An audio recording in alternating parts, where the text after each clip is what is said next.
Muchísimas gracias y muy buenas tardes. En primer lugar me presento, mi nombre es Teresita Santa Cruz, soy abogada del área legislativa de la Fundación Jaime Guzmán y hoy me acompañan también Emiliano García, abogado y director del área legislativa, y Daniel Illesca, miembro de nuestra área de servicio público.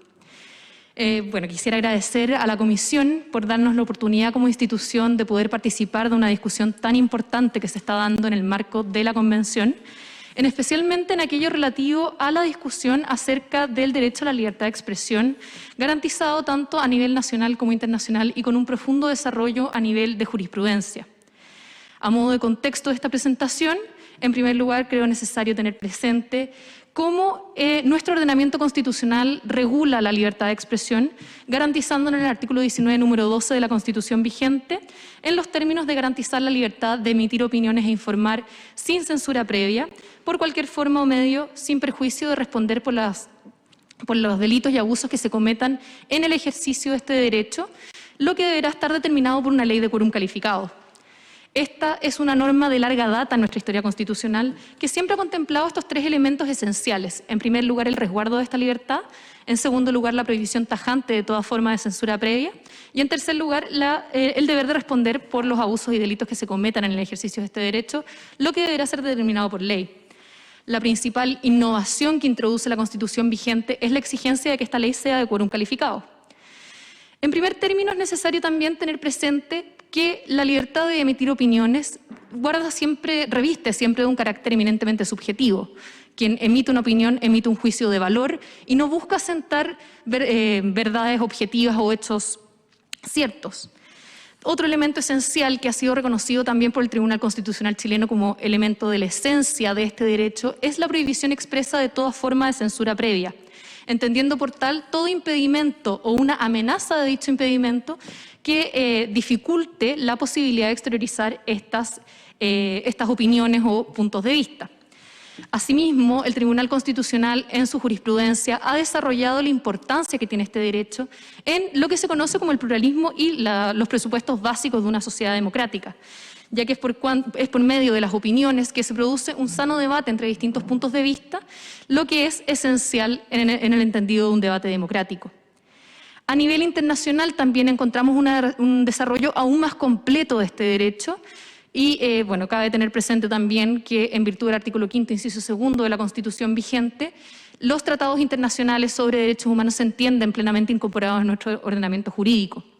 A este respecto me gustaría destacar tanto lo dispuesto por el Pacto Internacional de Derechos Civiles y Políticos de Naciones Unidas, así como la Convención Americana de Derechos Humanos. Ambos que reconocen la libertad de expresión, entendiendo que nadie podrá ser molestado a causa de sus opiniones.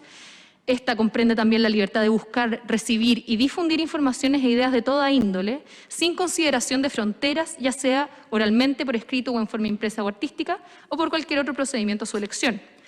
También, al igual que nuestra Carta Fundamental, se reconocen las responsabilidades ulteriores que puede generar esta libertad, cuando ésta se ejerza de forma abusiva, para lo cual se exige que esto esté determinado por ley y que cumpla alguna de estas finalidades, que sería asegurar el respeto de los derechos o reputación de los demás y la protección de la seguridad nacional, el orden público o la salud o moral públicas. Otro elemento esencial a tener en consideración al momento de debatir acerca de este derecho fundamental es la reserva legal que reconoce nuestra Constitución y también los tratados internacionales sobre derechos humanos en todo aquello relativo a la regulación e incluso la limitación en aquellos casos que esté permitido de estos derechos. La reserva legal se refiere a que se le encomienda a los órganos colegisladores, en nuestro caso el Congreso Nacional y el Presidente de la República, una competencia exclusiva para regular estas materias. En nuestro ordenamiento esto estaría plasmado en el numeral 20 del artículo 63 de la Constitución y el artículo 19, número 26. Además de exigir que estas normas sean de jerarquía legal y no inferior, es decir, una norma de carácter administrativo, por ejemplo, un reglamento, una instrucción o incluso un decreto, se exige que las leyes no afecten los derechos fundamentales en lo que se considera como su núcleo esencial. Sobre este respecto, el constitucionalista Humberto Nogueira Alcalá, y aquí quiero citarlo para hacerlo lo más precisa posible, señala que la reserva de ley asegura que la elaboración, debate y aprobación de ciertas materias se produzca mediante el procedimiento legislativo parlamentario. Se trata que sea el Congreso Nacional el que regule las materias que el constituyente le ha dado mayor trascendencia e importancia, sometiéndolos al procedimiento legislativo, que se basa en los principios de publicidad, contradicción, debate, reforzándose respecto de estas materias el pluralismo político. Incluso hay casos en que el constituyente va un paso más allá al imponer las exigencias al legislador, imponiendo quórums calificados para la aprobación de estas leyes, pudiendo, como bien digo, ser de quórum calificado o leyes orgánicas constitucionales. El Tribunal Constitucional ha reconocido el carácter de reserva legal como un principio general y básico del derecho constitucional que busca impedir que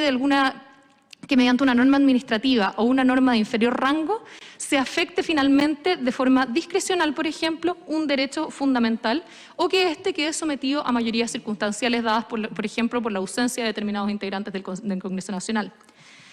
En el caso de la libertad de expresión, encontramos efectivamente uno de estos casos de mayor exigencia en el quórum de su aprobación, debiendo ésta ser de quórum calificado, es decir, que concurran en su votación la mayoría absoluta de los diputados y senadores en ejercicio.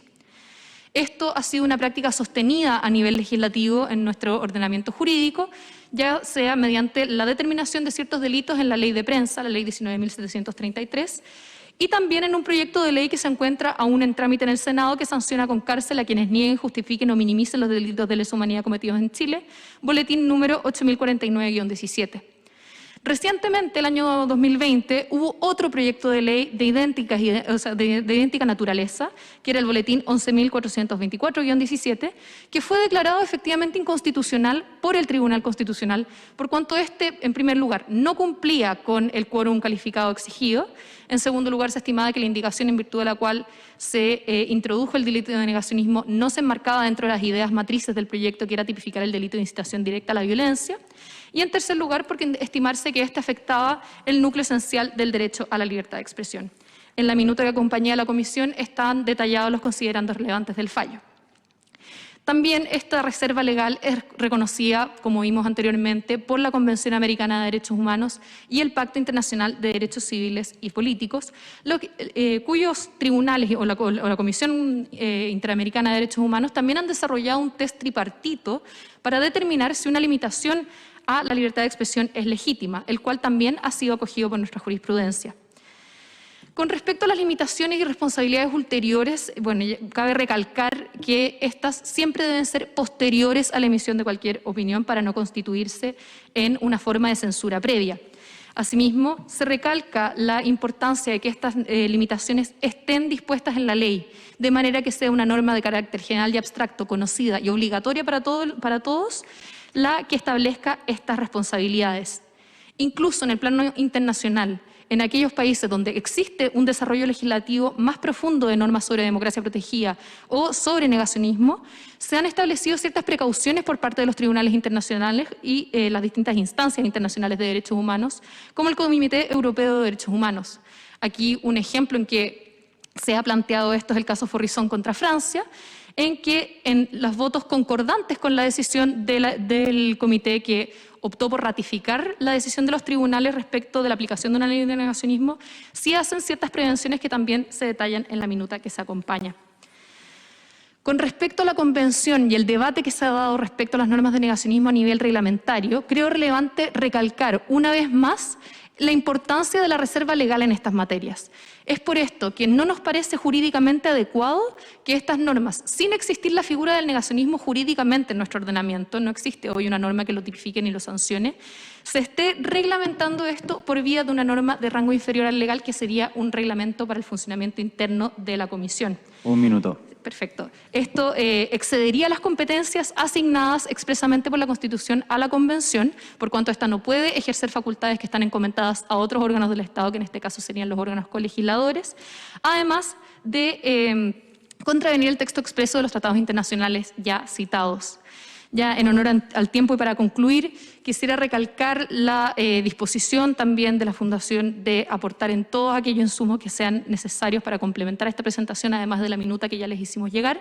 de la importancia también de tener en consideración este marco internacional que es replicado por nuestra Constitución al momento de debatir el fondo del derecho a la libertad de expresión, y también tener presente estas observaciones respecto a la regulación reglamentaria que se ha hecho al respecto. Muchas gracias.